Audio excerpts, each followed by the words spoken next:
मनसेच्या पोस्टरवर पहिल्यांदाच बाळासाहेब ठाकरेंचा फोटो लावण्यात आलाय।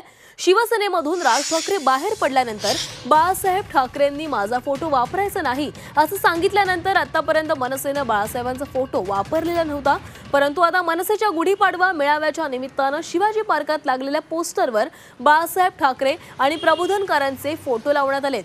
बाळासाहेब ठाकरेंचं नाव थोर व्यक्तींच्या यादीमध्ये सरकारने समाविष्ट केलंय, त्यामुळे त्यांचा फोटो कुणालाही वापरता येऊ शकतो असा दाखला एकनाथ शिंदे यांनी दिलेला होता।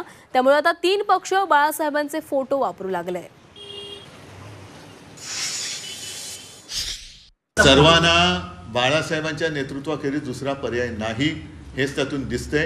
आणि जर आता महाराष्ट्र जिंकायचं असेल तसं जसं गेल्या वेळेला ह्या गद्दारीने सुद्धा बाळासाहेबांचा फोटो वापरला, तसं सगळ्यांनाच बाळासाहेबांचा फोटो वापरण्याखेरीज काय पर्यायच राहिला। बाळासाहेब ठाकरेंना राष्ट्रपुरुषाचा दर्जा दिल्यामुळे त्यांना आता राष्ट्रपुरुषाचा दर्जा आहे, तसा ठराव मंजूर झाला आणि तशी मान्यता आहे। त्याच्यामुळे कायदेशीरदृष्ट्या माननीय बाळासाहेबांचा फोटो आता कोणी वापरू शकतो, म्हणून तर एकनाथ शिंदेचं फावलं ना, म्हणून तर त्यांचं फावलं, कारण बाळासाहेबांना राष्ट्रपुरुषाचा दर्जा मिळाला।